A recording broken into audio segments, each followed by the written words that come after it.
Skylake details emerge, Microsoft tackles 4K DRM, real-life holograms now exist, and Comcast fails at merging. These are today's bits.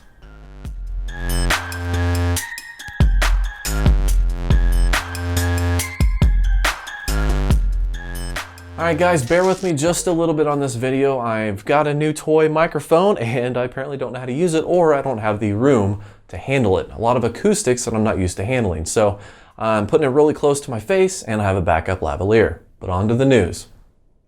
Skylake details have leaked from a Chinese website called benchlife.info. They show a grid of the up-and-coming Skylake processors. Sadly though, they're kind of a letdown. Their top of the line, dubbed the 6700K, features a base clock of 4 GHz with a boost up to 4.2, but it only offers 4 cores with 8 at hyperthreading.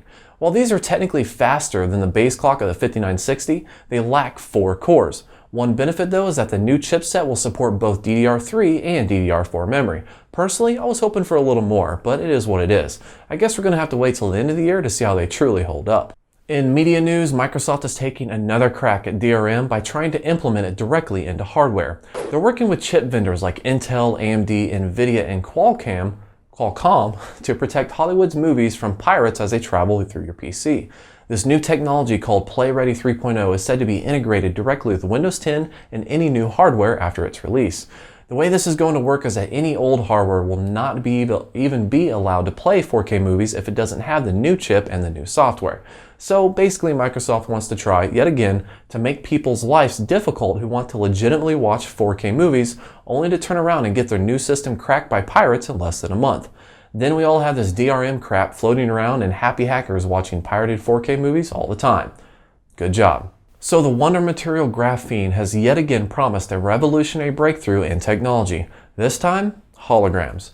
In a paper published in the Nature Communications, the new technology showcased a full-color, floating 3D display using graphene-based materials. This is a long article, so I will link it in the description, but the key points are that, so far, it's only good for about a centimeter and the image has a wide viewing angle.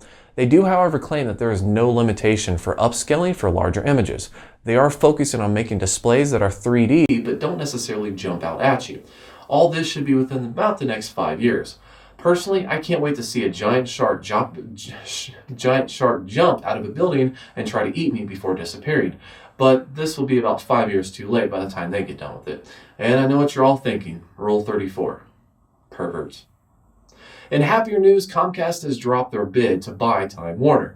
Coming off the pressure from every single human being in the United States of America and a pending lawsuit from the Justice Department, they decided it just wasn't worth it. So break out the champagne and drink yourself pretty, because everything is right in the world. Well, I mean, not everything. There's still a lot of problems. But, you know, from a first world standpoint, we're golden. Oh, as a bonus round to laugh at, some hackers have found a bug in the iOS software used on iPhones, iPads, and iPods that makes it crash and reboot if the Wi-Fi is turned on. It's funny as hell because there's no way to stop the never-ending boot loop without moving out of range of the rogue Wi-Fi broadcaster. Check more out about that in the description. As always guys, if you like this video, show a little bit of love. Click that like button below. And if you don't want to miss more in the future, don't forget to subscribe.